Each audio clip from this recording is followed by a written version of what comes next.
আমি অলপতে আমাৰ ৩২ সংখ্যক দীক্ষান্ত সমাৰোহ সমাপ্ত হৈ গৈছে, য'ত আমাৰ মাননীয় ৰাজ্যপাল, অসমৰ মাননীয় মুখ্যমন্ত্ৰীকে ধৰি কেইবাগৰাকীও বিশিষ্ট ব্যক্তিয়ে অংশগ্ৰহণ কৰিছিলে আৰু তেখেতে আমাক গুৱাহাটী বিশ্ববিদ্যালয়ৰ অনাগত 5 বছৰৰ কাৰণে 250 কোটিৰ এটা অনুদান পৰ্যায়ক্ৰমে আগবঢ়াব বুলি প্ৰতিশ্ৰুতি দিছে আৰু তাৰ অনুষ্ঠিত হৈ যোৱাৰ কেইদিনমানৰ পিছতে আজি আমি এই যেটো সাফল্য লাভ কৰিছে বুলি আমি ভাবিছো। সেই সাফল্যত মাননীয় মুখ্যমন্ত্ৰী মহোদয় টুইট কৰি আমাক অভিনন্দন জনাইছে। আমাৰ এই ৱৰ্ল্ড ইউনিভাৰ্চিটি ৰেংকিঙৰ মাপকাঠিটো যথেষ্ট আমাৰ উন্নত হোৱাৰ বাবে তেখেতে টুইটৰ জৰিয়তে আমাক অভিনন্দন জনাইছে। তাৰ কাৰণে আমি তেখেতৰ ওচৰত আমাৰ ধন্যবাদ কৃতজ্ঞতা জ্ঞাপন কৰিছো। এতিয়া আপোনালোকে আমি কিছুমান কৰ্ম ইতিমধ্যে হাতত লোৱা হৈছে, যেনেধৰণে ধৰক এতিয়া আমাৰ যেটো কাৰিকৰী শিক্ষা, যেটো আমাৰ ভোকেশনাল, সেইটো ক্ষেত্ৰত অধিক গুৰুত্ব দিয়া হ'ব আৰু আপোনালোকক জনাবলৈ পাই সুখী হৈছো যে জাগিৰোডত যেটো সেমিকন্ডাক্টৰ ইণ্ডাষ্ট্ৰি তাৰ কমপ্লায়েন্ট, তাৰ লগত ৰজিত এখোৱাই কিছুমান কোৰ্স আমি আৰম্ভ কৰিব লৈছো। ইতিমধ্যে IoT internet of things কোৰ্সটো NIELIT আৰু গুৱাহাটী বিশ্ববিদ্যালয়ে যৌথভাৱে আৰম্ভ কৰিছে আৰু ইতিমধ্যে আমি নাইলিট যিখন বিশ্ববিদ্যালয় অনুষ্ঠিত হ'ব আৰম্ভ হ'ব জাগিৰোডত, তেওঁলোকক আমি এটা কেম্পাছ দিছো। তেওঁলোকে অনতিপলমে প্ৰায় ইতিমধ্যে তেওঁলোকৰ ল্যাবসমূহ ইয়াত বঢ়োৱা আৰম্ভ কৰিছে। গতিকে অনাগত দিনত AI artificial intelligence, IoT, machine learning আদি এই যিখিনি সেমিকন্ডাক্টৰ লগত সংলগ্ন বা জড়িত হোৱা কোৰ্সবোৰ আমাৰ ইয়াত আৰম্ভ কৰা হ'ব। গতিকে মই ভাবো ই এটা আমাক যথেষ্ট উচ্চ এটা স্থান দিবলৈ সক্ষম হ'ব, কাৰণ নহলে কি হ'ব, অনাগত 5 বছৰ পিছত আমাৰ এটা নতুন আন্দোলন হ'ব যে আপোনাৰ সেমিকন্ডাক্টৰ সব মানুহ বাহিৰৰ পৰা আহিলে। গতিকে আমি আশাবাদী অনাগত 3 বছৰত প্ৰায় 3-4 হাজাৰ ল'ৰা-ছোৱালী গুৱাহাটী বিশ্ববিদ্যালয়ৰ পৰা তাত সংযুক্ত বা এমপ্লয়মেন্ট পাবলৈ সুবিধা এটা মানে পূৰ্ণ সুযোগ আছে। আজি তেওঁলোকে আহিছিলে, তেওঁলোকে কৈছে গুৱাহাটী বিশ্ববিদ্যালয়ৰ পৰা এইটো যাত্ৰা আৰম্ভ হ'ব। 1 নম্বৰ। 2 নম্বৰতে আমাৰ যেটো ৰিসাৰ্চ আমাৰ হেতু আৰু ভাল কৰিবলগীয়া আছে।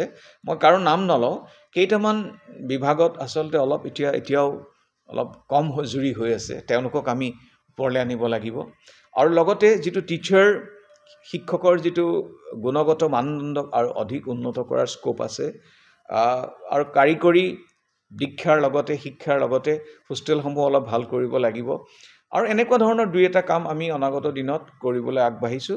আশা কৰো পৰ্যায়ক্ৰমে এইখিনি ভালৰ ফললৈ গুণগত দিশৰ ফাললৈ অধিক আগবাঢ়িবলৈ সক্ষম হ'ব। আপোনালোকে লগত কিবা ক'ব নেকি? যিখন আপোনালোকৰ জাগিৰোডত যেটো আমাৰ নাইলিট বিশ্ববিদ্যালয় হ'ব, কিন্তু সেই নাইলিট বিশ্ববিদ্যালয়খন হ'বলৈ প্ৰায় আৰু 3-4 বছৰমান লাগিব। কিন্তু এতিয়া আপুনি মন কৰক, অনাগত 3-4 বছৰৰ পৰাটো অহা মাননীয় মুখ্যমন্ত্ৰী কোৱাৰ ধৰণে প্ৰায় এবছৰৰ পিছত এই উদ্যোগটোৱে আৰম্ভ হ'ব। গতিকে ইয়াৰ কাৰণে অনাগত দিনত 5,000 মান যি আপোনাৰ টেকনিক্যালি ইকুইপড মানুহ লাগিব, এই মানুহখিনি যদি আমি ইয়াৰ পৰা যদি দিব নোৱাৰো, বাহিৰৰ পৰা আহিব। সেইকাৰণে আমি তাৎক্ষণিকভাৱে নাইলিটক কৈছো যে আমি তেওঁলোকক এটা বিল্ডিং দিছো যে আপোনালোকে ইয়াত ল্যাব স্থাপন কৰক, যিখিনি ইকুইপমেন্টছ লাগে স্থাপন কৰক।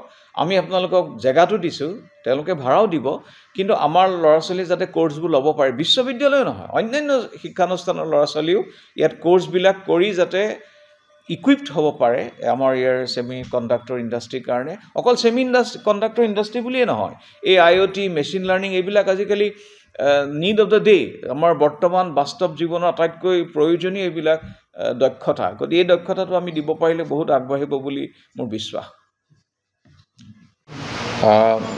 নমস্কাৰ।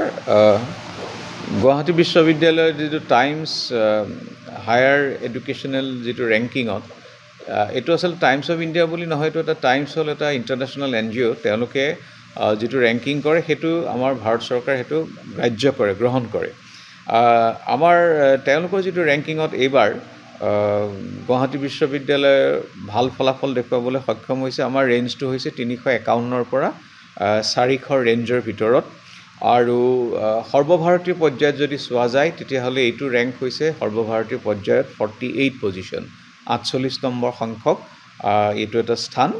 আৰু আমাৰ উত্তৰ পূৰ্বাঞ্চলৰ ভিতৰত চাবলৈ গ'লে এইটো এটা বেষ্ট পাৰফৰ্মেন্স বুলি ক'ব পাৰি, আমাৰ যেটো ইম্প্ৰুভমেন্ট।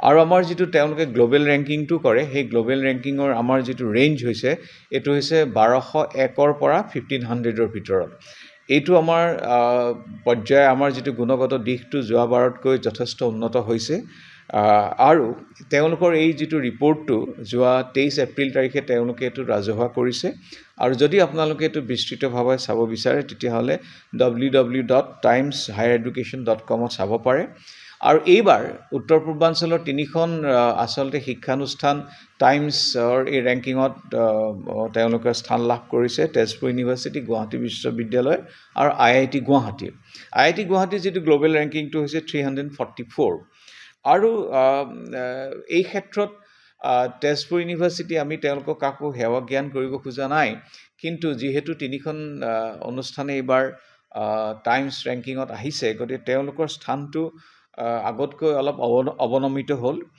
আৰু আমাৰ স্থান আইজাৰ কলকাতাৰ লগত একে গ্ৰুপত আমি আহিছোঁ 351 to 400ৰ ভিতৰত আৰু আমাৰ এই মুহূৰ্তত যিটো ৰেংকিঙৰ পজিশ্যন 1201 to 1500ৰ ভিতৰত আৰু তেজপুৰৰ গ্লোবেল ৰেংকিংটো আপোনাৰ 1501 প্লাছ তাৰ পিছতে তেওঁলোকৰ আহিছে গতিকে গুণগতভাৱে গুৱাহাটী বিশ্ববিদ্যালয় যোৱা সময়ছোৱাত যথেষ্ট উন্নত হ'ব পাৰিছে বিশেষকৈ ৰিচাৰ্চ স্কিল পাব্লিকেশ্যন প্ৰজেক্ট আদি বিভিন্ন ক্ষেত্ৰত আমাৰ মানদণ্ড উন্নত হৈছে বুলি ক'ব পাৰি যদিও আমাৰ আগবাঢ়িবলৈ বহুত বাকী আছে বহু ক্ষেত্ৰত বিশেষকৈ চীন সাউথ কোৰিয়া নিচিনা দেশত তেওঁলোকৰ শিক্ষানুষ্ঠানে অধিক ভাল ফলাফল দেখুৱাইছে গতিকে আমি আশাবাদী অনাগত দিনত আমি অধিক উন্নত ফলাফল দেখুৱাবলৈ সক্ষম হ'ম তথাপি ইয়াৰ যিটো এটা প্ৰাপ্তিৰ এটা সাফল্য কিছু পৰিমাণে হৈছে বুলি আমি ভাবোঁ তাৰ কাৰণে আমাৰ IQACৰ আমাৰ সঞ্চালক প্ৰফেসৰ ধ্ৰুৱ চহৰীয়া আমাৰ পঞ্জীয়ক মহোদয়